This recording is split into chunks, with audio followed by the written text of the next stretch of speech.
নমস্কার বন্ধুরা, আশা করি তোমরা সকলেই খুব ভালো আছো। আজ আমরা আলোচনা করব জানুয়ারি 2024 সিটেটের প্রশ্নপত্র সম্পর্কে। জানুয়ারি 2024-এ যে মেন টেক্সট বুকলেট, সেখানে সিডিপি বা চাইল্ড ডেভেলপমেন্ট অ্যান্ড পেডাগজি সম্পর্কে আজ আমরা আলোচনা করব। তোমরা জানো যে কোয়েশ্চেন 4টে সেটে হয়েছিল, আই, জে, কে এবং এল। এখানে কিন্তু সেট আই এর প্রশ্নপত্র নেওয়া হয়েছে। ফার্স্ট পেজেই রয়েছে ইনস্ট্রাকশনস ফর ক্যান্ডিডেটস, যেগুলো সম্পর্কে আমরা আগের ক্লাসে আলোচনা করেছি। আমরা সরাসরি চলে যাচ্ছি child development and pedagogy part 1।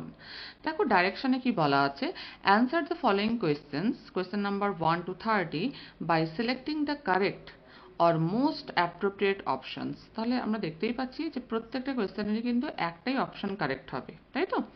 1 নম্বর কোয়েশ্চেনে আসি, দেখো, while participating in a sports competition in class, Tanuj tells his friend that he will participate in the javelin throw.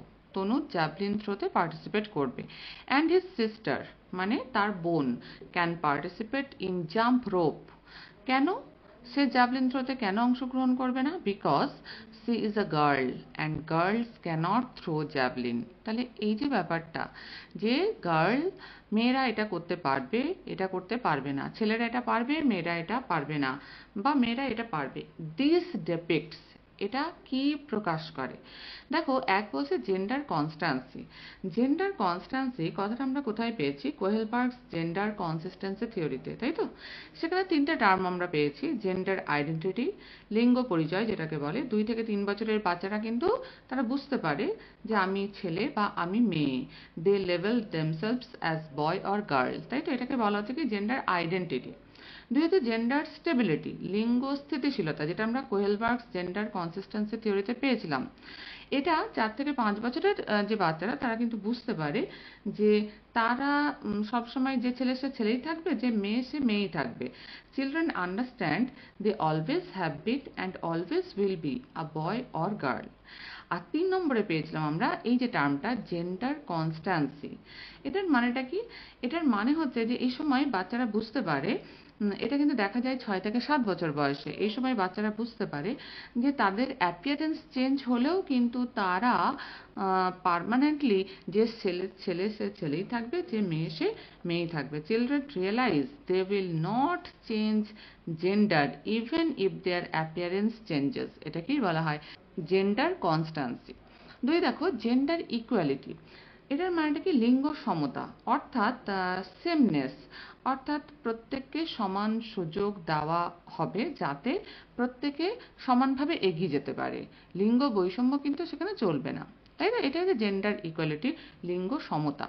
3 হচ্ছে জেন্ডার ইকুইটি। এবার ইকুয়ালিটি আর ইকুইটির মধ্যে পার্থক্য কি?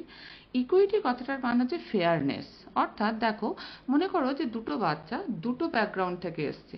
একজনের ফ্যামিলি কন্ডিশন খুব ভালো, বাবা মা শিক্ষিত, অন্যজনের দেখা যাচ্ছে যে ফ্যামিলি কন্ডিশন খুব খারাপ এবং ফার্স্ট জেনারেশন এডুকেশন।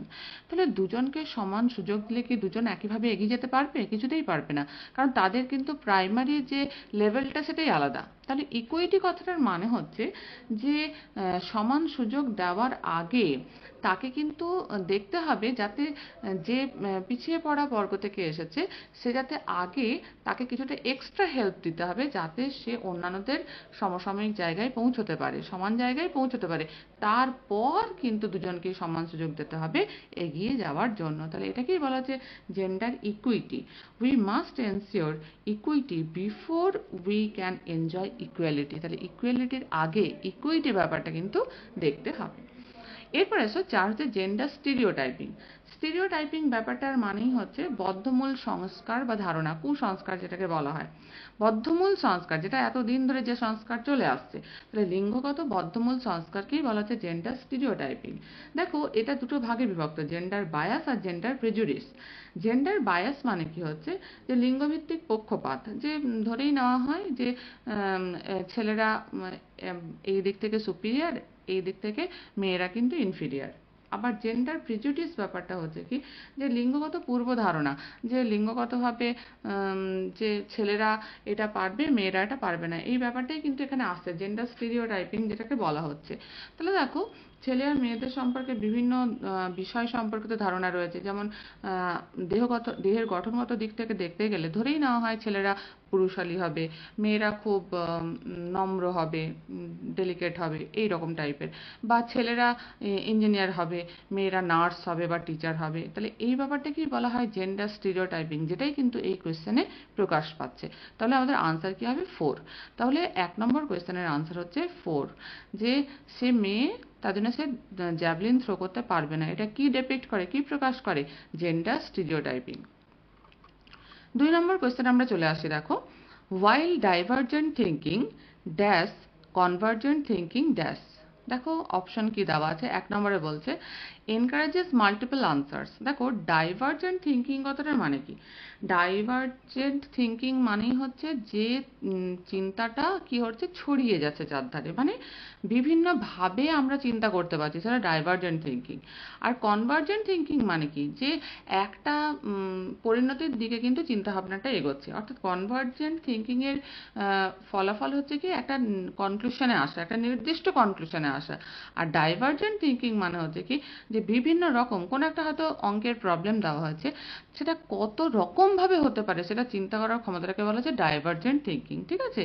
তাহলে দেখো, while divergent thinking encourages multiple answers, তাহলে ডাইভার্জেন্ট থিঙ্কিং আমরা দেখতে পাচ্ছি মাল্টিপল আনসার্স হতে পারে, কিন্তু convergent thinking is fixed on one correct solution. আমার তো 1 নম্বরটাই ঠিক বলে মনে হচ্ছে।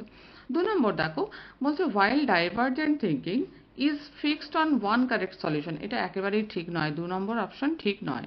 3 নম্বরে দেখো, while divergent thinking promotes mathematical abilities, convergent thinking promotes verbal abilities, এটাও ঠিক নয়।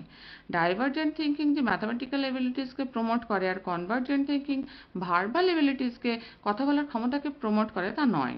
ঠিক আছে? 4 নম্বর অপশন দেখো, divergent thinking promotes verbal abilities, না এটাও ঠিক নয়। তাহলে আমরা দেখতে পেলাম যে 1 নম্বর অপশনটাই কারেক্ট, যে while divergent thinking encourages multiple answers, convergent thinking is fixed on one correct solution। কারণ কনভার্জেন্ট থিঙ্কিং মানেই হচ্ছে যে এখানে ক্লোজ এন্ডেড কোয়েশ্চেন আমরা পাবো। এখানে অবজেক্টিভ টাইপ কোয়েশ্চেনগুলো জেনারেলি কনভার্জেন্ট থিঙ্কিং এর মধ্যে পড়ে। ক্লোজ এন্ডেড কোয়েশ্চেন অবজেক্টিভ টাইপগুলোই হয়। এখানে লজিক্যাল থিঙ্কিং বেশি কাজে লাগে এবং ইন্টেলিজেন্স এখানে কাজে লাগে।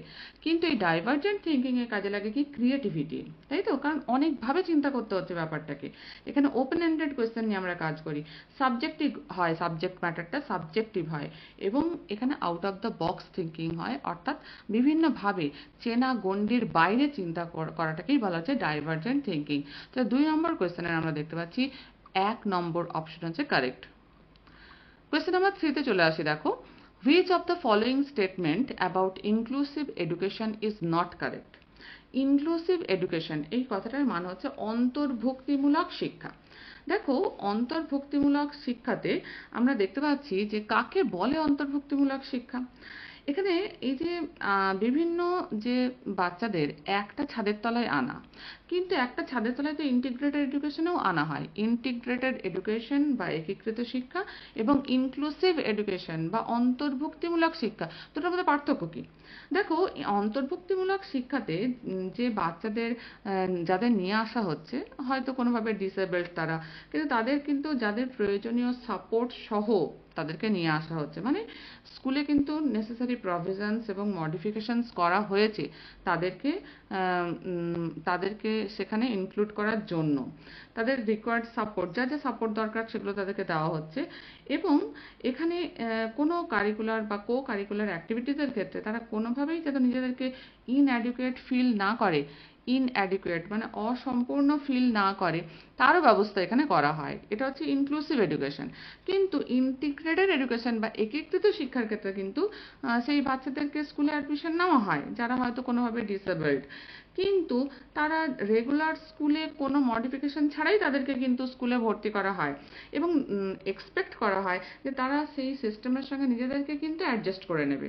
তাদেরকে কোনো একটা রিসোর্স রুমের ব্যবস্থা থাকে সেখানে, যেখানে তাদেরকে প্লেস করা হয় এক্সট্রা টাইমে, এবং সেখানে অনেক সময় দেখা যায় ইনঅ্যাডিকুয়েসিস গুলো হাইলাইটেড হয়। তাহলে এটা হচ্ছে ইন্টিগ্রেটেড এডুকেশন, যদিও সেখানে করা উচিত নয়।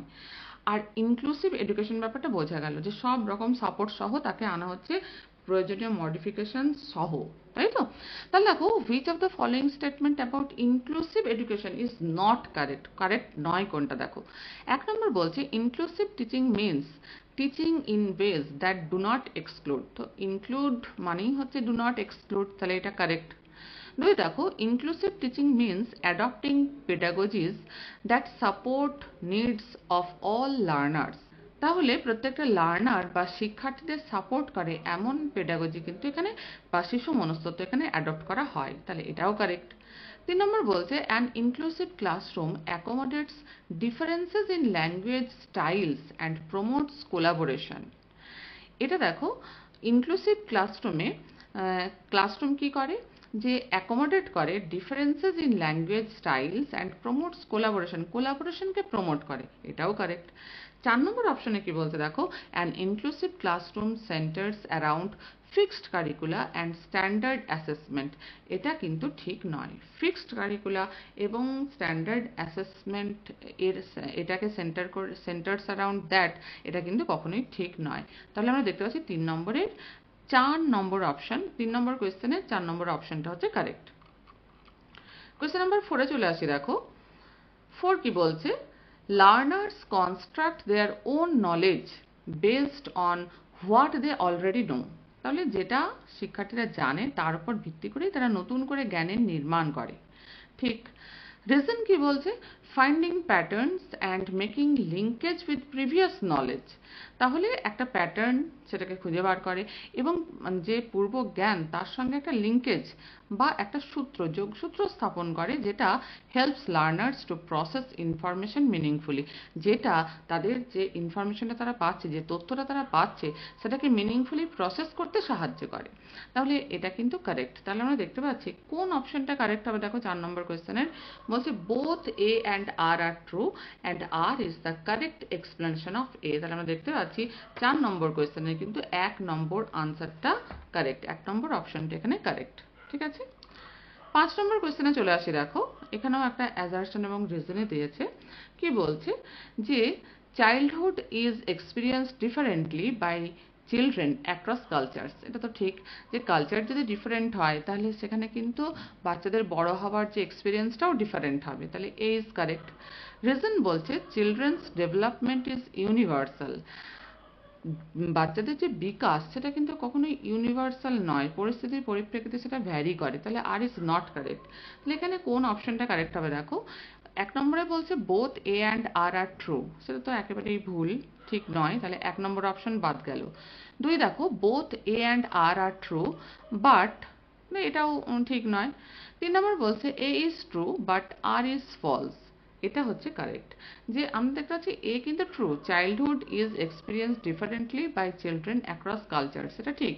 কিন্তু চিলড্রেন্স ডেভেলপমেন্ট বা শিশুদের বিকাশ ইজ ইউনিভার্সাল, এটা কিন্তু ঠিক নয়, তাহলে 3 নম্বর অপশনটা কারেক্ট। 4 নম্বরে both A and R R false, এটাও ঠিক নয়, তাহলে 5 নম্বর কোয়েশ্চেনে আমরা দেখতে পাচ্ছি 3 নম্বর অপশনটা হচ্ছে কারেক্ট। এরপরে চলে আসছি 6 নম্বর কোয়েশ্চেনে দেখো। According to attribution theory of motivation, motivation is the attribution theory, which of the following is more likely to result in persistent effort and improved performance? তাহলে ক্রমাগত প্রচেষ্টা এবং ইমপ্রুভড পারফরমেন্স অর্থাৎ উন্নত কর্মসম্পাদনের সফলতা আনে কোন বিষয়টা? 1 নম্বরে বলছে an internal attribution for success and an external attribution for failure. আমরা জানি এক্সটার্নাল অ্যাট্রিবিউশনটা আসে বাহ্যিক উদ্দীপকের সাহায্যে, বাহ্যিক যে বাইরের যে স্টিমুলাস তার সাহায্যে কিন্তু এক্সটার্নাল অ্যাট্রিবিউশন আসে আমাদের। কিন্তু আমাদের ইন্টারনাল অ্যাট্রিবিউশনটা আসে আমাদের নিজস্ব জায়গা থেকে, নিজস্ব ভালো লাগার জায়গা বা নিজস্ব প্রচেষ্টা, এর থেকে আসে। তাহলে এটা তো ঠিক নয়। 2 হচ্ছে an external attribution for success, না, এক্সটার্নাল অ্যাট্রিবিউশনের এখানে কোনো ভূমিকা নেই। 3 নম্বরে বলছে internal attribution for failure as well as success, এইটা হবে কারেক্ট।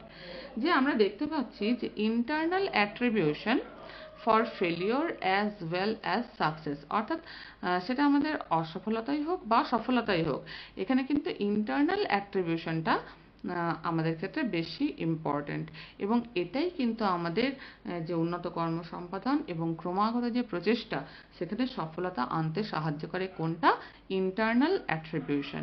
তাহলে 6 নম্বর কোয়েশ্চেনের 3 নম্বর অপশনটা হচ্ছে কারেক্ট। কোয়েশ্চেন নাম্বার 7 চলে আসি, দেখো, which of the following is a key principle of progressive education? Progressive এডুকেশনের কি প্রিন্সিপাল কোনটা? দেখো, এখানে 1 নম্বর বলছে standardize testing is the best way to measure student learning. তাহলে প্রগ্রেসিভ এডুকেশন বা প্রগতিশীল শিক্ষা সম্পর্কে যদি আমরা একটু আলোচনা করে নিই, তাহলে এটা কোয়েশ্চেনের মানেটা বুঝতে আরো সহজ হবে। দেখো, এই যে প্রগতিশীল শিক্ষা বলতে আমরা কি বুঝি?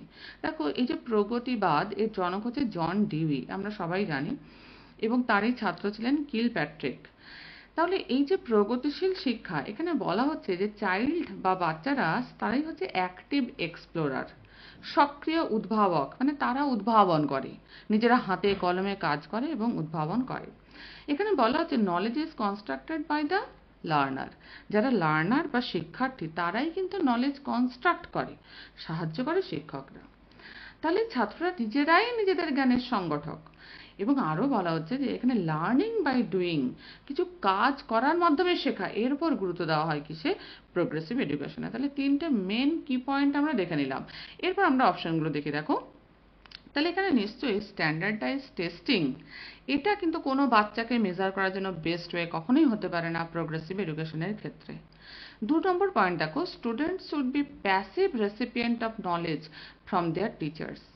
তাহলে টিচারদের কাছ থেকে পরোক্ষভাবে শিক্ষা গ্রহণ করছে স্টুডেন্টরা, তা নয়। স্টুডেন্টরা নিজেরাই কাজ করছে, নিজেরা কাজ করার মাধ্যমে শিখছে, নিজেরাই নিজেদের জ্ঞানের সংগঠন তৈরি করছে এবং সক্রিয় উদ্ভাবকের ভূমিকা পালন করছে শিক্ষার্থীরা নিজেরাই। 3 নম্বর পয়েন্ট দেখো, learning should be based on authentic task.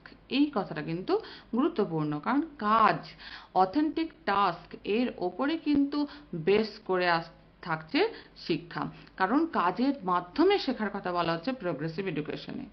4 number point বলছে curriculum should be pre-determined and universal. এটা কিন্তু ঠিক নয়, কারণ আমরা দেখেছি যে এই যে প্রোগ্রেসিভ এডুকেশনে কিন্তু টিচারদের সেই ফ্লেক্সিবিলিটি দেওয়া হয়েছে যাতে নতুন নতুন টিচিং মেথড উদ্ভাবন করার জন্য তারা বিভিন্ন রকম ডিসিশন নিতে পারে, সেখানে তার মধ্যে কিন্তু কারিকুলামও রয়েছে। তাহলে সেটা প্রি-ডিটারমিন্ড অ্যান্ড ইউনিভার্সাল নয়। তাহলে আমরা দেখতে পাচ্ছি যে কি প্রিন্সিপাল প্রোগ্রেসিভ এডুকেশনের কোনটা? Learning should be based on authentic task. তাহলে 7 নম্বর কোয়েশ্চেনের 3 নম্বর অপশনটা হচ্ছে কারেক্ট। কোয়েশ্চেন নাম্বার 8-এ চলে আসি। Reasoning, thinking and problem solving are explained in which aspect of development? তাই ডেভেলপমেন্টের কোন ক্ষেত্রে এই reasoning, thinking and problem solving are explained? দেখো, এখানে সোশ্যাল ডেভেলপমেন্ট নিশ্চয়ই নয়, প্রবলেম সলভিং মানে সেটা কগনিটিভ ডেভেলপমেন্ট, যেটা আমরা 2 নম্বর অপশনে পাচ্ছি। 3 মোরাল ডেভেলপমেন্ট, তাও নয়। 4 মোটর ডেভেলপমেন্ট, তাও নয়। তাহলে এখানে 8 নম্বর কোয়েশ্চেনের আনসার হচ্ছে 2 কগনিটিভ ডেভেলপমেন্ট। 9 নম্বর কোয়েশ্চেনে চলে আসি। দেখো, Lev Vygotsky proposes that dash is important for self regulation in children। আমরা ভাইগটস্কির যে তত্ত্ব বা থিওরি, সেখানে আমরা কি পেয়েছি? সেখানে আমরা কিন্তু পেয়েছি যে ভাইগটস্কি বলেছিলেন যে প্রাইভেট স্পিচ, সেটা কিন্তু চিলড্রেনদের সেলফ রেগুলেশনে সাহায্য করে, যেটা পরবর্তীকালে বয়স বাড়ার সঙ্গে সঙ্গে ইনার স্পিচে কনভার্ট হয়ে যায়, তাই তো? প্রথমে বাচ্চারা বলে বলে বলে বলে কাজ করে ছোট বয়সে, সে মুখে বলছে এবং সেই ডাইরেকশনটা নিজেই মেনে কাজটা করছে। তাহলে সেই যেটা প্রাইভেট স্পিচ, এটাকেই বলা হচ্ছে এটা তাদের কিন্তু সেলফ রেগুলেশনে সাহায্য করছে। এবং পরবর্তীকালে যখন বয়স বাড়ছে তখন তার মুখে মুখে বলছে না, কিন্তু মনে মনে বলছে, সেটা ইনার স্পিচে কনভার্ট হয়ে যাচ্ছে এবং সেটাও তাদের সেলফ রেগুলেশনে সাহায্য করছে।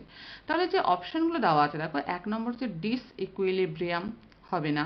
2 ইনার স্পিচ, এইটা হবে আনসার। 3 হচ্ছে অ্যাডাপ্টেশন, 4 হচ্ছে অর্গানাইজেশন, নয়। তাহলে Lev Vygotsky proposes that inner speech is important for self regulation in children. তাহলে 9 নম্বর কোয়েশ্চেনের 2 নম্বর অপশন হচ্ছে কারেক্ট। পরের কোয়েশ্চেনে চলে আসি। দেখো, কোয়েশ্চেন নাম্বার 10 কি বলছে? অ্যাজারশন এবং রিজন দেওয়া আছে, সেখান থেকে কারেক্ট অপশনটা বাছতে হবে। দেখো, 1 নম্বরে বলছে যে অ্যাজারশনে বলছে in Lawrence Kohlberg's moral development theory children move from understanding consequences of acts to determine whether they are good or bad to understanding that rules and laws are flexible and can be changed. তাহলে কি বললো? Lawrence কোহেলবার্গ যে moral development theory, সেখানে চিলড্রেনরা কি করে, তারা কোনো একটা কার্য সম্পাদিত যেটা হয়েছে সেটা বুঝতে পারে তারা সেটা ঠিক না ভুল, তাই তো, এবং পরবর্তীকালে তারা সেটা বোঝার এটা ক্ষমতা রাখে যে রুলস এবং লজ সেগুলো কিন্তু ফ্লেক্সিবল এবং সেগুলোকে চেঞ্জ করা যায়। এবার রিজনে কি বলছে? Lawrence Kohlberg argues that moral development occurs progressively in stages. Lawrence Kohlberg বলেছিলেন মোরাল ডেভেলপমেন্টটা কিন্তু কি হয়, প্রগ্রেসিভলি, ধীরে ধীরে, ইন স্টেজেসে ঘটে। তাহলে আমরা কোহেলবার্গস থিওরি অফ মোরাল ডেভেলপমেন্টে দেখেছি যে এখানে কোহেলবার্গ তিনটে লেভেলের কথা বলেছেন, first level, second level, third level, এবং প্রত্যেকটা লেভেলে কিন্তু দুটো করে স্টেজের কথা বলেছেন। ফার্স্ট লেভেলে দুটো স্টেজ। ফার্স্ট স্টেজে তিনি বলেছেন যে বাচ্চাটা এই সময় কাজ করে শাস্তি এবং পুরস্কার দ্বারা, পুরস্কারের দ্বারা তাদের কাজকর্মগুলো নিয়ন্ত্রিত হয়, তাই তো, তাদের মোরালিটি বা নৈতিকতা নিয়ন্ত্রিত হয় কার দ্বারা? শাস্তি এবং পুরস্কারের দ্বারা, পানিশমেন্ট এবং প্রাইজ। সেকেন্ড স্টেজে দেখা যাচ্ছে যে বাচ্চারা তাদের মোরালিটি নিয়ন্ত্রিত হয় কার দ্বারা? আত্মকেন্দ্রিকতার দ্বারা। সেকেন্ড লেভেলে, তাহলে ফার্স্ট লেভেলটা হচ্ছে 7 থেকে 10 বছর বয়সের বাচ্চাদের জন্য, সেকেন্ড লেভেল হচ্ছে 10 থেকে 13 বছর বাচ্চাদের কি হয়, এখানেও দুটো স্টেজ পাওয়া যায়। থার্ড স্টেজ, সেখানে বলা হচ্ছে যে এখানে বাচ্চারা চায় যে অন্যদের কাছে ভালো ছেলে বা ভালো মেয়ে হতে, তাহলে অন্যদের অনুমোদন দ্বারা তাদের মোরালিটি নিয়ন্ত্রিত হয়, তাই তো, তাদের যে মোরাল ডেভেলপমেন্ট সেটা নিয়ন্ত্রিত হয়।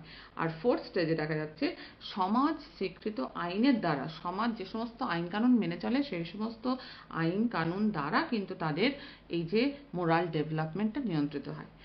থার্ড লেভেলে, যেটা 13 বছরের বেশি বয়সের বাচ্চারা, সেখানেও দুটো স্টেজ দেখা যায়। ফিফথ স্টেজে দেখা যাচ্ছে তাদের এই যে মোরাল ডেভেলপমেন্ট নিয়ন্ত্রিত হয় যুক্তির দ্বারা। এই জায়গাটাকে কিন্তু বলার চেষ্টা করা হয়েছে এই কোয়েশ্চেনে, যে প্রথমে সমাজ স্বীকৃত আইন দ্বারা কিন্তু তাদের নৈতিকতা নিয়ন্ত্রিত হচ্ছে, কিন্তু যখন ব্যক্তির সঙ্গে সেই আইনের যখন সংঘাত বাঁধছে তখন তারা কিন্তু সেই আইনটাকে লঙ্ঘন করে কাজ করছে না, তখন সেই আইনটাকে তারা চেঞ্জ করে তারা কিন্তু সেই জায়গাটাকে ঠিক করছে। তাহলে যুক্তির দ্বারা আইন চেঞ্জ করে তারা সেই জায়গাটাকে প্রতিষ্ঠিত করছে। তাহলে ফিফথ স্টেজে দেখলাম আমরা যে মোরাল ডেভেলপমেন্ট নিয়ন্ত্রিত হয় যুক্তির দ্বারা, এবং সিক্সথ স্টেজে দেখতে পাচ্ছি যে বিবেকের দ্বারা কিন্তু এই মোরাল ডেভেলপমেন্ট নিয়ন্ত্রিত হয়। তাহলে আমরা যে কোয়েশ্চেনটা পেলাম যে in Lawrence Kohlberg's moral development theory children move from understanding consequences of acts to determine whether they are good or bad to understanding that rules and laws are flexible and can be changed। তাহলে এটার reason এটাই যে Lawrence কোহেলবার্গ argues that moral development occurs progressively in stages। তাহলে আমরা বলতে পারি A and R are true and R is the correct explanation of A। তাহলে এখানে কিন্তু 10 নম্বর কোয়েশ্চেনের 1 নম্বর অপশনটাই হচ্ছে কারেক্ট। 2 নম্বর অপশনে দেখো কি বলছে, both A and R R true but R is not the correct explanation of A, এটা হবে না। 3 নম্বর অপশনে দেখো A is true but R is false, এটাও হবে না। আর 4 নম্বর অপশনে পাচ্ছি both A and R R false, এটাও হবে না। তাহলে 10 নম্বর কোয়েশ্চেনের 1 নম্বর অপশনটা হচ্ছে কারেক্ট। এরপর আমরা চলে আসছি 11 নম্বর কোয়েশ্চেনে। দেখো 11 নম্বর কোয়েশ্চেন কি বলছে, as per Howard Gardner's theory of multiple intelligence. তাহলে এই যে মাল্টিপল ইন্টেলিজেন্স থিওরি হাওয়ার্ড গার্ডনারের, এটা নিশ্চয়ই তোমরা জানো। তিনি বলেছিলেন যে বুদ্ধি বিভিন্ন রকমের হতে পারে, তিনি 8 রকমের বুদ্ধির কথা বলেছেন। তিনি বলেছেন যে বুদ্ধি যে শুধুমাত্র এক রকম হয় তা নয়, 8 রকম বুদ্ধি হতে পারে। 8 টাইপস অফ ইন্টেলিজেন্সের কথা তিনি বলেছিলেন। সেগুলো কি কি সেটা মনে আছে? এক হচ্ছে লিঙ্গুইস্টিক ইন্টেলিজেন্স, যেটা হচ্ছে বিবেকানন্দ রবীন্দ্রনাথের মধ্যে আমরা দেখতে পাই। 2 হচ্ছে লজিক্যাল ইন্টেলিজেন্স, যেটা রামানুজন, আর্যভট্ট এনাদের মধ্যে দেখতে পাই। 3 হচ্ছে স্প্যাশিয়াল ইন্টেলিজেন্স, যেটা এটা কাদের মধ্যে দেখা যায় বলতো, যে এটা স্প্যাশিয়াল ইন্টেলিজেন্স বলতে কি বোঝা যায়, যে skills in forming visual images and patterns. কোনো একটা জায়গা রয়েছে সেখানে কোথায় কোনটা সাজালে ভালো হবে সেটা বুঝতে পারা যাচ্ছে। সেটা কারা করে? আর্কিটেকচাররা করে বা ইন্টেরিয়ার ডেকোরেটররা করে, এছাড়া স্কাল্পচার, এরা হচ্ছে এই স্প্যাশিয়াল ইন্টেলিজেন্সের মধ্যে এনারা পড়েন। 4 নম্বরে আমরা পাচ্ছি কি মিউজিক্যাল ইন্টেলিজেন্স, এ আর রহমান, লতা মঙ্গেশকর। 5 হচ্ছে বডিলি কাইনেস্থেটিক ইন্টেলিজেন্স, যেটা আমরা কাদের মধ্যে পাই? জিমন্যাস্ট, ডান্সার, পাইলট, এদের মধ্যে পাই।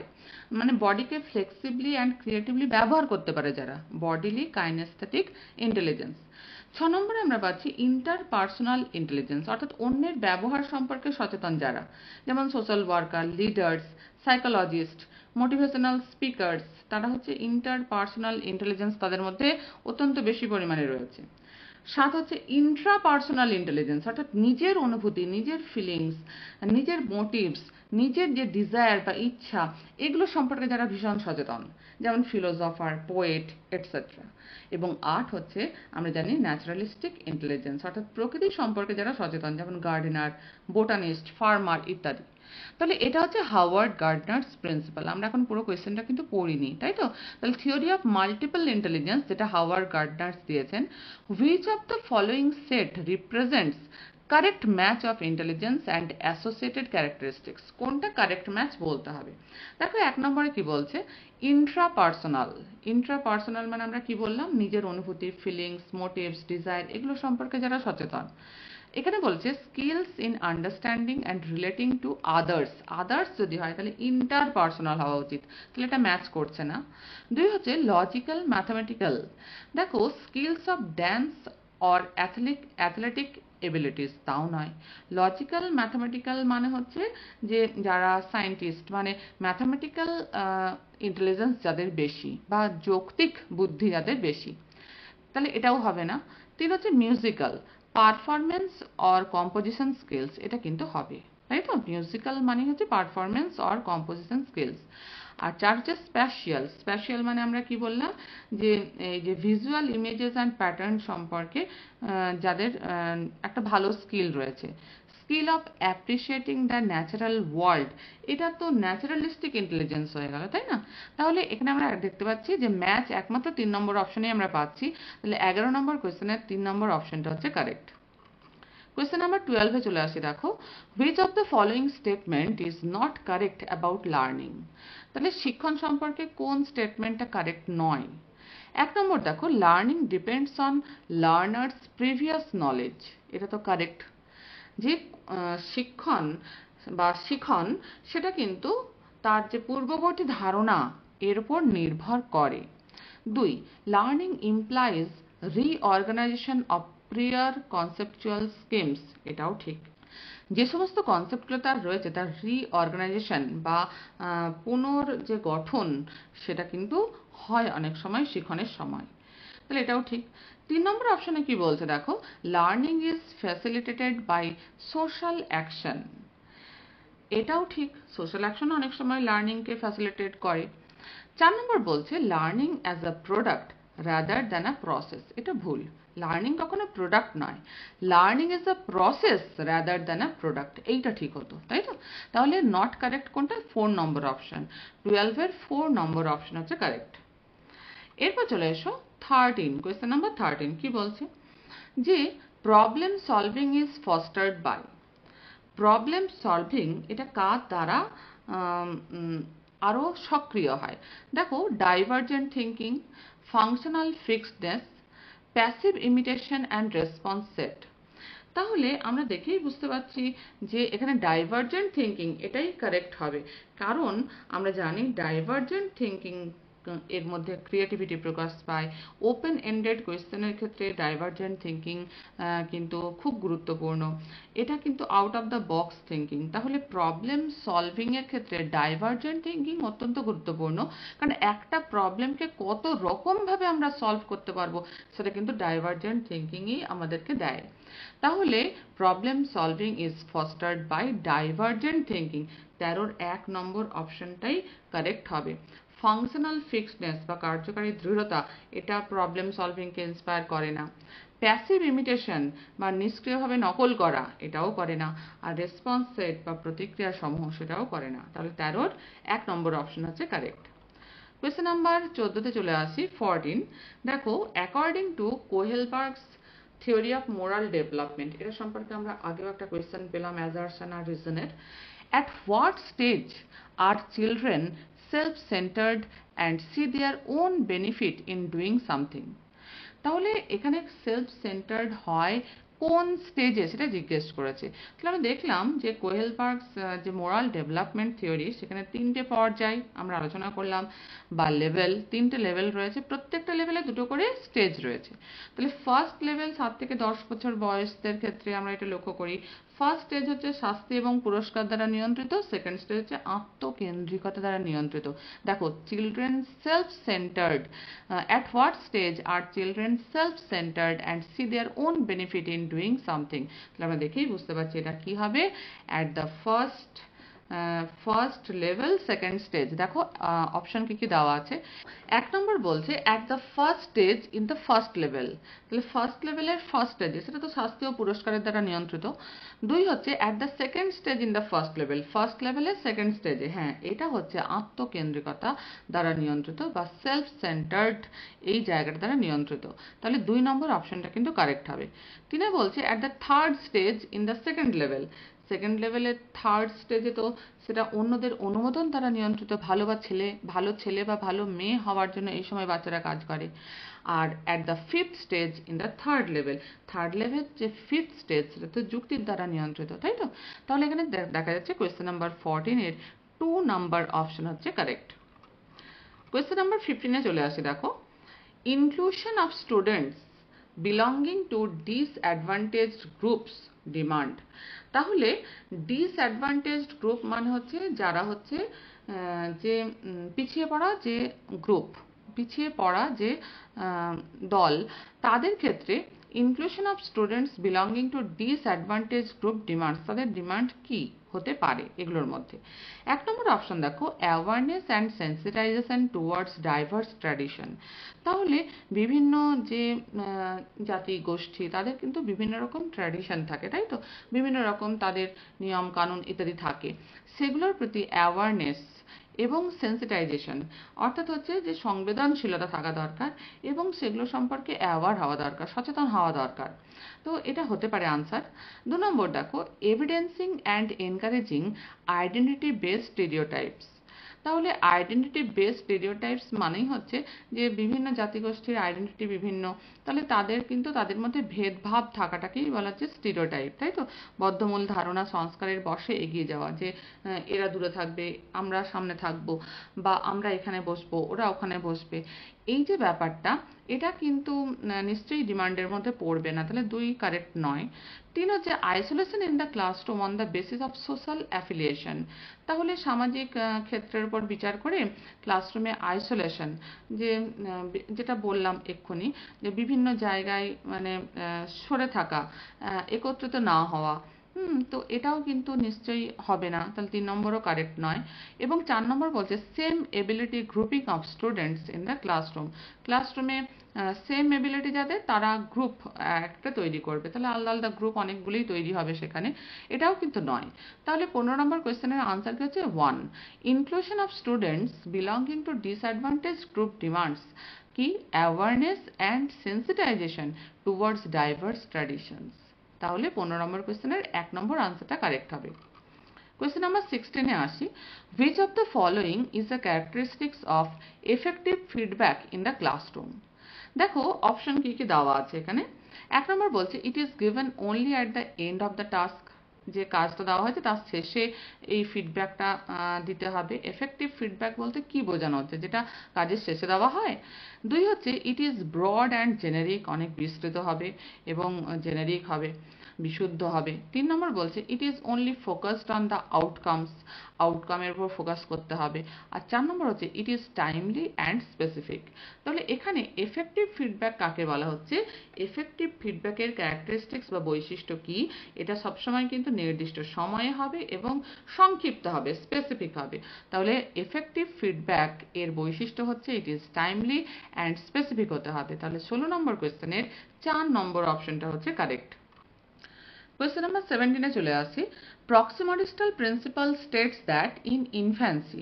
দেখো প্রক্সিমডিস্টাল প্রিন্সিপাল বলতে কি বোঝানো হচ্ছে। দেখো আমরা জানি যে বিকাশ বা ডেভেলপমেন্ট সবসময় কোন দিক থেকে কোন দিকে হয়, সামগ্রিক থেকে বিশেষের দিকে, তাই তো? এবারে এখানে আমরা 2 ধরনের টার্ম পাই, একটা হচ্ছে সেফালকডাল আর একটা হচ্ছে প্রক্সিমডিস্টাল। সেফালকটাল প্রিন্সিপাল বলতে আমরা কি বুঝি? এক্ষেত্রে কিন্তু বিকাশের গতি হয় মাথা থেকে পায়ের দিকে। মানে প্রথমে মাথা নিয়ন্ত্রণ করতে শেখে কোনো একটা বাচ্চা, পরে তারা দেহ এবং পা নিয়ন্ত্রণ করতে শেখে। এটা হচ্ছে সেফালকটাল প্রিন্সিপাল। আর প্রক্সিমা-ডিস্টাল প্রিন্সিপাল কাকে বলা হচ্ছে? না, এখানে দেখা যায় যে বিকাশের গতি হয় কেন্দ্র থেকে পরিধির দিকে, অর্থাৎ কাছ থেকে দূরের দিকে। মানে বাচ্চারা প্রথমে চোখ, মাথা, ঘাড় এগুলোকে নিয়ন্ত্রণ করতে শেখে, পরে তারা কনুই এবং আঙ্গুল, প্রথমে কনুই তারপরে আঙ্গুল নিয়ন্ত্রণ করতে শেখে। এটাকেই বলা হয় প্রক্সিমোডিস্টাল প্রিন্সিপাল। তাহলে আমরা দেখছি এবারে আনসারে, proximodistal principle states that in infancy কি হয়, দ্য লিম্বস মানে অঙ্গ প্রত্যঙ্গ continue to grow faster than the hands and feet. হাত এবং পায়ের থেকে অঙ্গ প্রত্যঙ্গগুলো আগে কিন্তু কি হয়, কন্টিনিউ টু গ্রো ফাস্টার, দ্রুত বৃদ্ধিপ্রাপ্ত হয়। 2 নম্বর বলছে development precedes from head to toe, এটা তো সেফালকডাল প্রিন্সিপাল। 3 নম্বর বলছে development of language occurs rapidly as it is a sensitive period for development. তা নয়, প্রক্সিমা ডিস্টাল প্রিন্সিপালে তা বলছে না। আর 4 নম্বর বলছে physical development occurs rapidly with the development of fine motor skills. না, ফাইন মোটর স্কিলস তো পরে ডেভেলপ হয়। তাহলে 17 নম্বর কোয়েশ্চেনের আনসার হচ্ছে 1, যে proximo distal principle states that in infancy the limbs continue to grow faster than the hands and feet. তাহলে আগে তো হাতটা পুরোটা আগে গঠিত হচ্ছে, তারপরে হাতের আঙ্গুল বা পায়ের আঙ্গুল, পাতা এগুলো তারপরে গ্রো করছে। মানে একইভাবেই গ্রো করছে, কিন্তু লিম্বসগুলো ফাস্টার গ্রো করছে। এটা প্রক্সিমা ডিস্টাল প্রিন্সিপাল বলছে। তাহলে 17-র 1 নম্বর অপশন হচ্ছে কারেক্ট। কোয়েশ্চেন নাম্বার 18-এ চলে যায়। এখানে আবার অ্যাজারশন এবং রিজন দিয়েছে। দেখো যে অ্যাজারশনে কি বলছে, school curriculum should give reasonable space and value to learners cultural knowledge. বলছে স্কুল কারিকুলাম এর কিন্তু রিজনেবল স্পেস এবং ভ্যালু দেওয়া উচিত যে কোনো শিক্ষার্থীর যে কালচারাল নলেজকে, তাই তো, সাংস্কৃতিক যে জ্ঞান তাকে কিন্তু ভ্যালু দেওয়া উচিত।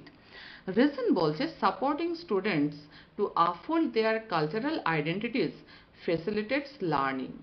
তাহলে যদি কোনো একজন স্টুডেন্টদের যে কালচারাল আইডেন্টিটিসকে যদি সাপোর্ট করা হয়, সেটা কিন্তু সেখানে সাহায্য করে। তাহলে এখানে আমরা দেখতে পাচ্ছি দুটোই correct, both A and R R true and R is the correct explanation of A. তাহলে 18 নম্বর কোয়েশ্চেনেরও কিন্তু 1 নম্বর অপশনটাই কারেক্ট। কোয়েশ্চেন নাম্বার 19-এ চলে যাই এবার আমরা। Which of the following would not be characteristics as formative assessment? আমরা ফরম্যাটিভ অ্যাসেসমেন্ট এবং সামেটিভ অ্যাসেসমেন্ট সম্পর্কে মোটামুটি জানি। ফরম্যাটিভ অ্যাসেসমেন্ট কাকে বলা হয়, যে কোনো একটা পড়া শেখার সময় যখন কোনো একটা টপিকস নিয়ে আলোচনা চলছে, তখন যে অ্যাসেসমেন্টটা হয় তাকে বলা হয় ফরম্যাটিভ অ্যাসেসমেন্ট। এবং কোনো একটা টপিকের শেষে যে অ্যাসেসমেন্টটা হয় সেটাকে বলা হয় সামেটিভ অ্যাসেসমেন্ট, বা অনেকগুলো টপিকের শেষে একসঙ্গে যে অ্যাসেসমেন্টটা হয় সেটাকে বলা হয় সামেটিভ অ্যাসেসমেন্ট। তাহলে ফরম্যাটিভ অ্যাসেসমেন্ট মানে হচ্ছে শিখন চলাকালীন সময়ে যে অ্যাসেসমেন্টটা হচ্ছে। দেখি আমরা কি বলেছে এখানে, এটা হচ্ছে would not be the characteristics of formative assessment. Formative অ্যাসেসমেন্টের বৈশিষ্ট্য নয় কোনটা? 1 নম্বর অপশন দেখো, an assessment given at the beginning of a new concept to determine students prior knowledge. তাহলে কোনো একটা চ্যাপ্টার শুরু করার আগে বা কোনো একটা টপিক শুরু করার আগে, কোনো একটা নতুন কনসেপ্ট শুরু করার আগে সেই শিক্ষার্থীর সে সম্পর্কে প্রিয়র নলেজ মানে পূর্ববর্তী জ্ঞান কতটা আছে সেটা জানা, এটা কিন্তু ফরম্যাটিভ অ্যাসেসমেন্টের মধ্যেই পড়ছে। 2, an assessment given during the class to provide ongoing feedback to students and teachers. তাহলে অনগোয়িং ফিডব্যাক মানে যেটা চলছে আলোচনাটা তার মধ্যেই যে ফিডব্যাকটা নেওয়া হচ্ছে, সেটাও কিন্তু ফরম্যাটিভ অ্যাসেসমেন্টের মধ্যেই পড়ছে। 3 নম্বর দেখো, an assessment task that is helpful in comparing students as per a standard set of criteria. এটা কিন্তু নয়। স্ট্যান্ডার্ড সেট অফ ক্রাইটেরিয়ার ওপর যদি কম্পেয়ার করতে হয় কোনো স্টুডেন্টকে, তাহলে সেটা সামেটিভ অ্যাসেসমেন্টের দিকে চলে যাবে। তাহলে 3 নম্বর অপশনটা কিন্তু ফরমেটিভ অ্যাসেসমেন্টের ক্যারেক্টারিস্টিক্স বা বৈশিষ্ট্য নয়। তাহলে আমরা আনসার পেয়ে গেছি। 4 নম্বর দেখো, an assessment use to identify misconceptions in a students learning. এটা নিশ্চয়ই যে কোনো একটা টপিকস আলোচনা করতে করতে যদি কোনোভাবে স্টুডেন্টের কোনো মিসকনসেপশন তৈরি হয়, মানে মিসকনসেপশন মানে কি কোনো একটা ভ্রান্ত ধারণা বা ভুল ধারণা, সেটা কিন্তু এই ফরমেটিভ অ্যাসেসমেন্টের মাধ্যমেই সেটাকে কিন্তু দূরীভূত করা যায়। তাহলে 19 নম্বর কোয়েশ্চেনের 3 অপশনটা হচ্ছে যে ক্যারেক্টারিস্টিক্স বা বৈশিষ্ট্য নয় ফরমেটিভ অ্যাসেসমেন্টের। তো যেহেতু এটাই জিজ্ঞেস করেছে তাহলে এটাই কারেক্ট আনসার। তাহলে 19 নাম্বার কোয়েশ্চেনের আনসার হচ্ছে 3 অপশন। কোয়েশ্চেন নাম্বার 20-তে এসো। Which of the following is a typical characteristics of dyslexia? আমরা জানি যে ডিসলেক্সিয়া মানে কি পঠন সংক্রান্ত সমস্যা, তাই তো? দেখো 1 নম্বরে বলছে difficulty in creative problem solving. Creative problem solving এর ডিফিকাল্টি সংক্রান্ত যে সমস্যা সেটাকে তো বলা হয় ডিসক্যালকুলিয়া। ক্যালকুলেশন সংক্রান্ত সমস্যা মানে ডিসক্যালকুলিয়া, তাহলে এটা ডিসলেক্সিয়া নয়। 2 দেখো difficulty in phonological processing. Phonological processing, phonic মানে সাউন্ড, তাই তো? তাহলে পঠন সংক্রান্ত সমস্যা হচ্ছে এই ফোনোলজিক্যাল প্রসেসিংটাকেই, এর ডিফিকাল্টিটাই হচ্ছে পঠন সংক্রান্ত সমস্যা, এটাকে আমরা ডিসলেক্সিয়া বলবো। তাহলে 22 নম্বর অপশন হচ্ছে কারেক্ট। 3 দেখো difficulty in physical coordination. Physical কোঅর্ডিনেশনের যে ডিফিকাল্টি বা সমস্যা, এখানে কি হয় না আমাদের মাথা বা মস্তিষ্কের সঙ্গে অঙ্গ প্রত্যঙ্গের সংযোগের অভাবজনিত যে সমস্যা তৈরি হয়, যার ফলে কি হয় বাচ্চারা দেখা যায় অনেক সময় বোতাম লাগাতে পারে না, মানে কি কোঅর্ডিনেশনের সমস্যা হচ্ছে, জুতোর ফিতে বাঁধতে পারে না, এটাকে বলা হয় ডিসপ্র্যাক্সিয়া। এবং 4 নম্বর কোয়েশ্চেন দেখো difficulty in spatial awareness. Spatial awareness মানে আমরা বললাম যে ইন্টেরিয়ার ডেকোরেটররা যেটা করে যে কোনো একটা ফাঁকা স্থান সেখানে কোথায় কি বসালে সুবিধা হবে, বা আর্কিটেকচাররা যেটা করে যে এটা বলা হয় স্প্যাশিয়াল অ্যাওয়ারনেস, তাহলে সেটাও কিন্তু নয়। তাহলে ডিসলেক্সিয়া মানে হচ্ছে ডিফিকাল্টি ইন ফোনোলজিক্যাল প্রসেসিং। তাহলে 20 নম্বর কোয়েশ্চেনের 2 নম্বর অপশন হচ্ছে কারেক্ট। Question number 21 এ চলে আসি। Which of the following type of questions can help assesses a student's ability to evaluate information critically? তাহলে ক্রিটিক্যালি কোনো একটা ইনফরমেশনকে বা তথ্যকে ইভ্যালুয়েট করার ক্ষেত্রে কোন এবিলিটিটা কাজে লাগে, তাই তো? দেখো questions that ask for a simple definition of a term. একটা টার্মের সিম্পল ডেফিনেশন যদি জিজ্ঞেস করে সেখানে কিন্তু এখানে ক্রিটিক্যালি সেটাকে ইভ্যালুয়েট করার কোনো প্রয়োজন নেই। 2 দেখো questions that ask for the students personal opinion. এটা কিন্তু পার্সোনাল ওপিনিয়ন মানে হচ্ছে তার নিজস্ব যে যুক্তি। তাহলে নিজস্ব যুক্তির মধ্যে সে কোনো একটা ব্যাপারকে কোয়েশ্চেনকে কি করবে যে বিচার বিশ্লেষণ করে সেটা সম্পর্কে চতুর্দিক চিন্তা করে সে নিজস্ব ওপিনিয়নটা দিচ্ছে, তাহলে সে ক্রিটিক্যালি সেটাকে কিন্তু ইভালুয়েট করছে। 3 নম্বর অপশন দেখো questions that ask for examples that validate the text. তাহলে একটা টেক্সটকে ভ্যালিডেট করার জন্য এক্সাম্পল দেওয়া, এখানেও কিন্তু ক্রিটিক্যাল ইভালুয়েশনের কোনো প্রয়োজন নেই। আর 4 নম্বর হচ্ছে questions that ask for a summary of a text, এখানেও ক্রিটিক্যাল ইভালুয়েশনের প্রয়োজন নেই। তাহলে 21-এর কোন অপশনটা কারেক্ট বলো তো? 2 নম্বর অপশনটা হচ্ছে কারেক্ট।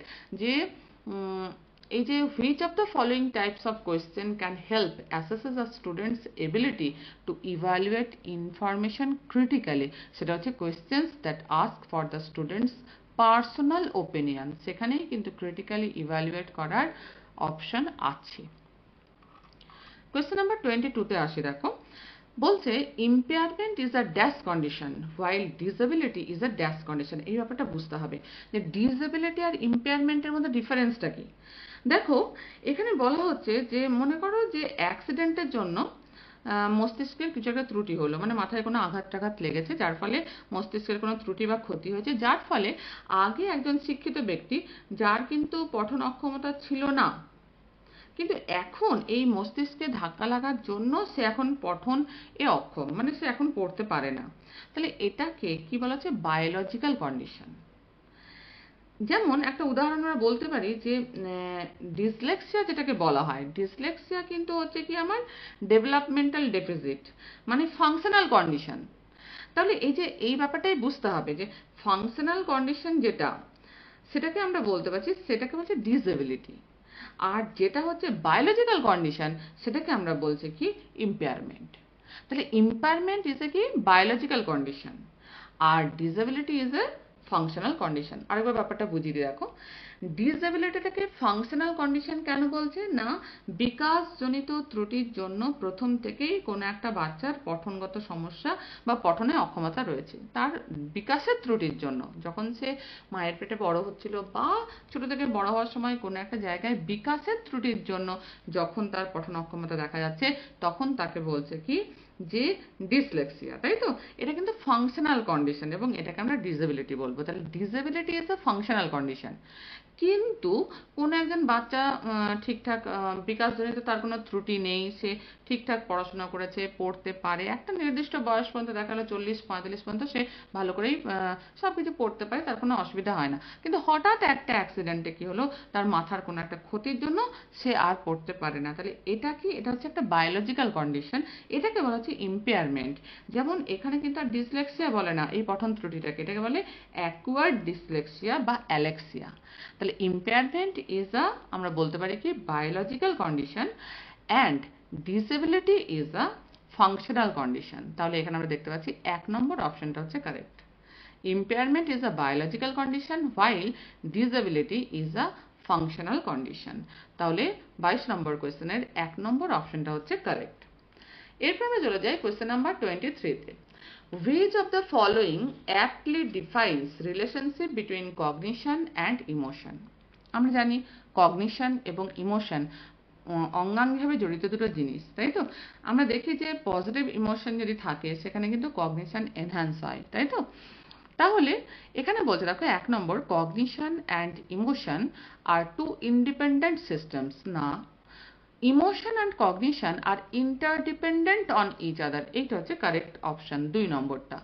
3 দেখো, cognition influences emotions but reverse is not true, এটাও ঠিক নয়। আর 4 হচ্ছে emotions influence cognition but reverse is not true, এটাও ঠিক নয়। তাহলে 23 নম্বর কোয়েশ্চেনে 2 নম্বর অপশনটা কারেক্ট, যে emotion and cognition are interdependent on each other. Question number 24 এ চলে আসে দেখো, language development in primary classes is facilitated. 1 number দেখো কি বলছে, when teachers use concrete examples to refer to abstract concepts। Abstract concepts মানে কি, বিমূর্ত ধারণা। বিমূর্ত মানে যেটা চোখে দেখা যায় না, তাই তো? কল্পনা করতে হয় যে বিষয়গুলো সম্পর্কে, তার যদি কংক্রিট এক্সাম্পলস, তার মূর্ত যদি উদাহরণ শিক্ষক যদি দেখায় বাচ্চাদের, সেখানে কিন্তু ল্যাঙ্গুয়েজ ডেভেলপমেন্ট ফেসিলিটেটেড হবে প্রাইমারি ক্লাসের ক্ষেত্রে। কারণ একদম ছোট বাচ্চা তারা কিন্তু অ্যাবস্ট্রাক্ট কনসেপ্টকে নিতে পারে না। তাহলে সেটাকে যদি কংক্রিট এক্সাম্পলের সাহায্যে তাদের সামনে পেশ করা যায়, তাহলে ল্যাঙ্গুয়েজ ডেভেলপমেন্ট নিশ্চিত দ্রুত হবে। তাহলে আমরা দেখেই বুঝতে পারছি 24 নম্বর কোয়েশ্চেনের 1 নম্বর আনসারটাই হচ্ছে কারেক্ট।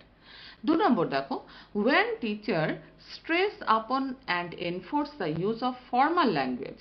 বাচ্চাদের তো আমরা জানি যে তাদের মাতৃভাষা নিয়ে কাজ করার কথা, মাদার টাং নিয়ে কাজ করার কথা। ফর্মাল ল্যাঙ্গুয়েজকে যদি স্ট্রেস বা জোর দিয়ে তাদেরকে ব্যবহার করতে বলা হয়, সেটা কিছুতেই কিন্তু ল্যাঙ্গুয়েজ ডেভেলপমেন্টকে ফ্যাসিলিটেট করবে না। তাহলে 2 নম্বর অপশন হবে না। 3 দেখো, when teacher ignore and dismiss the mother tongue of the children।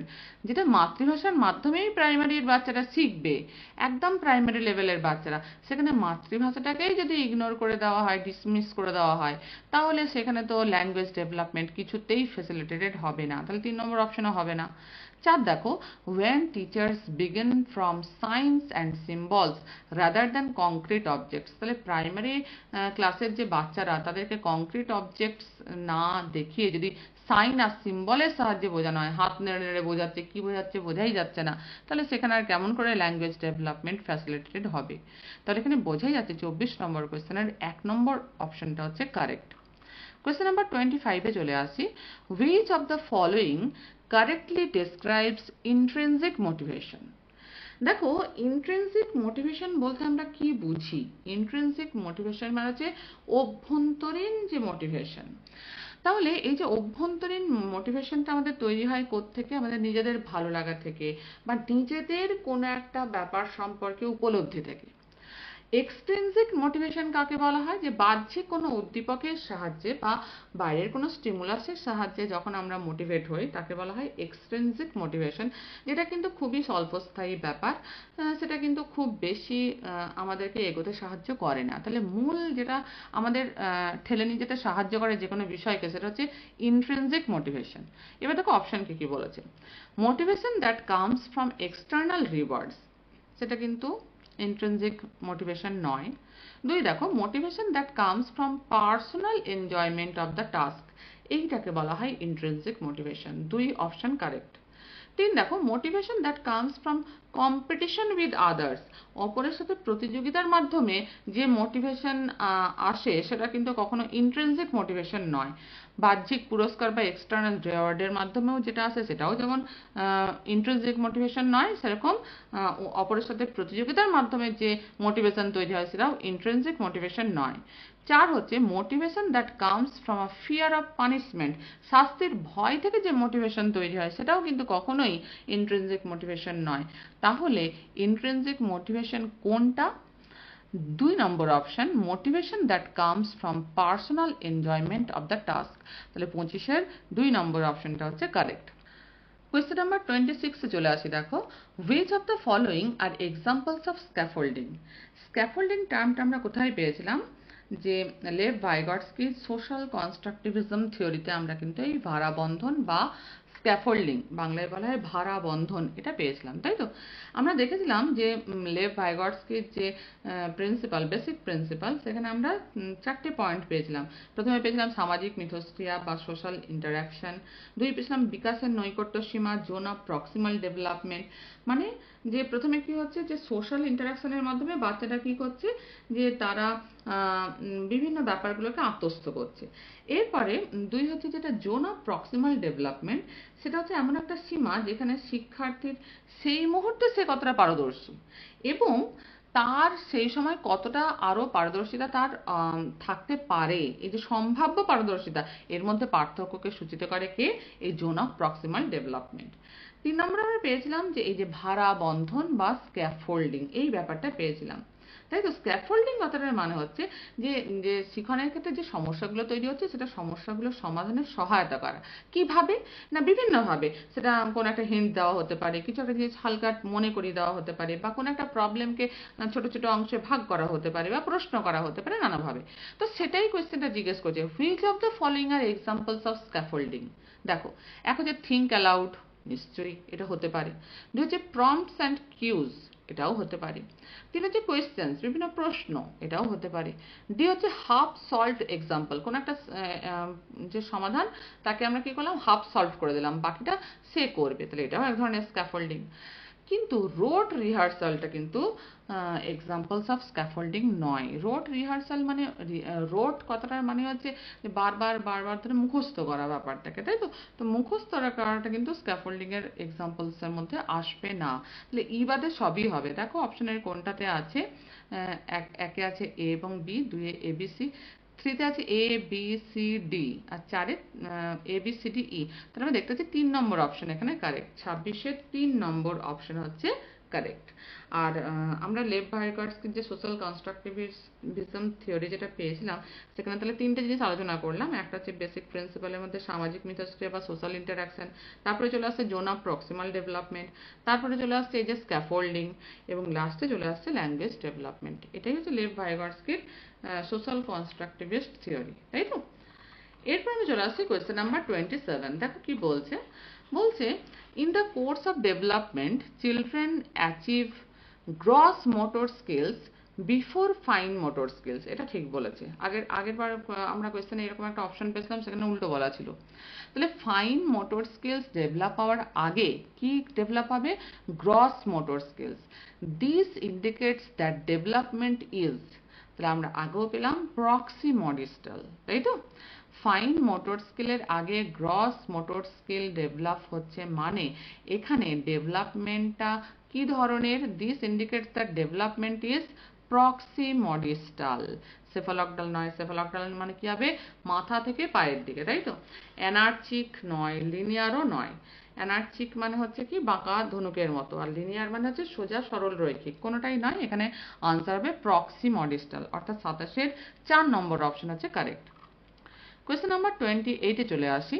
As per Jean Piaget's theory of cognitive development, which of the following ability distinguishes concrete operational thinking from pre-operational thinking? তাহলে pre operational thinking এর থেকে concrete operational থিঙ্কিংকে পৃথক করে কোনটা? দেখো, আমরা জানি জিন পিয়াজের যে কগনিটিভ ডেভেলপমেন্ট থিওরি তার 4টে স্টেজ। একটা হচ্ছে সেন্সরি মোটর স্টেজ বা সংবেদন সঞ্চালকমূলক স্তর, 2 হচ্ছে কি প্রি অপারেশনাল স্টেজ যেটা হচ্ছে প্রাক সক্রিয়তা স্তর, 3 হচ্ছে কি ফর্মাল অপারেশনাল স্টেজ যেটা হচ্ছে মূর্ত সক্রিয়তা স্তর, আর 4 হচ্ছে কংক্রিট অপারেশনাল স্টেজ বা যৌক্তিক সক্রিয়তা স্তর। তাহলে এখানে বলছে যে প্রি অপারেশনাল থিঙ্কিং থেকে কংক্রিট অপারেশনাল থিঙ্কিংকে ডিস্টিংগুইশ করছে কোনটা? দেখো, এক বলছে কোঅর্ডিনেশন অফ সেন্সেস, এটা তৈরি হয় আমরা জানি সেন্সারি মোটর স্টেজে বা সংবেদন সঞ্চালনমূলক স্তরে, তাহলে এটা হবে না। 2 হলো ডিসেন্টারিং, অর্থাৎ ডিসেন্টারিং মানে হচ্ছে যে যেখানে বিমূর্ত চিন্তনের সূত্রপাত ঘটছে, সেন্টার থেকে সরছে, অর্থাৎ সম্ভাবনা সম্পর্কে চিন্তা করতে শিখছে, সম্পর্ক অনুসন্ধান করতে শিখছে এবং মূর্ত সর্বস্বতা থেকে বেরিয়ে আসছে এবং অমূর্ত বিষয় বা বিমূর্ত বিষয় সম্পর্কে তারা চিন্তা করতে শিখছে। তাহলে এটাই কিন্তু আমরা বলতে পারি যে প্রি অপারেশনাল থিঙ্কিং থেকে কংক্রিট অপারেশনাল থিঙ্কিংকে পৃথক করে বা ডিস্টিংগুইশ করে, বিমূর্ত চিন্তনের সূত্রপাত বা ডিসেন্টারিং। 3 দেখো হাইপোথেটিক্যাল রিজনিং, এটা আমরা জানি কংক্রিট অপারেশনাল স্টেজে এটার বিকাশ লাভ হয়, অর্থাৎ বিকাশ ঘটে, যেটা হচ্ছে যৌক্তিক সক্রিয়তা স্তর। আর অবজেক্ট পার্মানেন্স, এটা আমরা দেখতে পাই যে সেন্সরি মোটর স্টেজে 0 থেকে 2 বছর বয়সের মধ্যে কোনো একটা বস্তুকে সরিয়ে দিলে বাচ্চারা প্রথমে আর খোঁজে না, কিন্তু যত বয়স বাড়তে থাকে তখন কিন্তু ওরা বুঝতে পারে যে বস্তুটা কোথায় গেল, খুঁজতে থাকে। সেটা কি বলছে? বস্তু স্থায়িত্ব বা অবজেক্ট পার্মানেন্স। ঠিক আছে, তাহলে এখানে 28-এর আনসার হবে কি 2। ডিসেন্টারিং এটা প্রি অপারেশনাল থিঙ্কিং থেকে কংক্রিট অপারেশনাল থিঙ্কিংকে পৃথক করে বা ডিস্টিংগুইশ করে। Question number 29, after getting out in the game due to the rope getting stuck in her leg, পায়ে কি হলো, দড়িটা জড়িয়ে যাওয়ার জন্য সে খেলা থেকে আউট হয়ে গেছে while jumping, Aru says that the rope deliberately got her out, আরু বারবার বলে যাচ্ছে কি ওই দড়িটাই ওকে আউট করে দিল। At what stage of Jean Piaget's theory of cognitive development do children reason like this? তাহলে এটা সবসময় আমরা দেখতে পাই কোন স্টেজে বলতো? প্রি অপারেশনাল স্টেজে কিন্তু এই ব্যাপারটা লক্ষ্য করা যায়। কংক্রিট অপারেশনাল স্টেজ বা যৌক্তিক সক্রিয়তা স্তরে নয়, ফর্মাল অপারেশনাল স্টেজ বা মূর্ত সক্রিয়তা স্তরেও নয়, সেন্সরি মোটর স্টেজ এটা খুবই ছোটবেলাকার 0 থেকে 2 বছর বয়স, সংবেদন সঞ্চালনমূলক স্তরেও নয়, এটা দেখা যায় প্রি অপারেশনাল স্টেজ বা প্রাক সক্রিয়তা স্তরে 2 থেকে 7 বছর বয়সের মধ্যে। তাহলে 29 নম্বর কোয়েশ্চেনে 4 নম্বর অপশন হচ্ছে কারেক্ট। এরপর আমরা চলে আসছি দেখো পরের কোয়েশ্চেন, মানে last question, question number 30। Socio-constructivist views of learning advocate that, দেখো কি বলছে, learners receive knowledge passively from others, অন্যদের কাছ থেকে পরোক্ষভাবে জ্ঞান গ্রহণ করে শিক্ষার্থীরা। 2 নম্বর বলছে লার্নার্স অ্যাক্টিভলি কনস্ট্রাক্ট নলেজ, শিক্ষার্থীরা কি করে, নিজেরাই নিজেদের জ্ঞানের নির্মাণ ঘটায়, এটাকেই বলা হয় সোশিও কনস্ট্রাকটিভিস্ট ভিউজ। কনস্ট্রাকটিভিজম মানে কনস্ট্রাক্ট করছে নলেজকে, তাহলে এখানে 2 নম্বর অপশনই কারেক্ট হবে। 3 বলেছে effective learning is activated by lecturing and explaining, কেউ লেকচার দিচ্ছে এক্সপ্লেন করছে তার থেকে এফেক্টিভ লার্নিং অ্যাক্টিভেট হচ্ছে, তা নয়, নিজে করে শেখাটাই হচ্ছে এফেক্টিভ লার্নিং এর সবচেয়ে ভালো পন্থা, যেটা সব জায়গায় বলা হয়েছে। 4 দেখো effective learning takes place through the process of recall and rehearsal, recall and rehearsal দিয়ে কখনো এফেক্টিভ লার্নিং হয় না, এফেক্টিভ লার্নিং অলওয়েজ হয় লার্নিং বাই ডুইং মেথড দিয়ে, নিজেরাই নিজেদের নলেজকে কনস্ট্রাক্ট করার মাধ্যমে। তাহলে এখানে আমরা আনসার পেলাম 2। Socio-constructivist views of learning advocates that, constructivist মানেই হচ্ছে লার্নার্স অ্যাক্টিভলি কনস্ট্রাক্ট নলেজ। 30 নম্বর কোয়েশ্চেনে 2 নম্বর অপশন হচ্ছে কারেক্ট। তাহলে আজ আমরা জানুয়ারি 2024 সিটেটের যে প্রশ্নপত্র তার সিডিপির 30টা প্রশ্ন নিয়ে আলোচনা করলাম। পরদিন আমরা পার্ট 2 বা ম্যাথামেটিক্সের প্রশ্নগুলো সম্পর্কে আলোচনায় আসবো। ভিডিও ভালো লাগলে লাইক করো, বন্ধুদের মধ্যে শেয়ার করে দিও এবং সাবস্ক্রাইব করে নিও। পাশে থেকো, ভালো থেকো। ধন্যবাদ।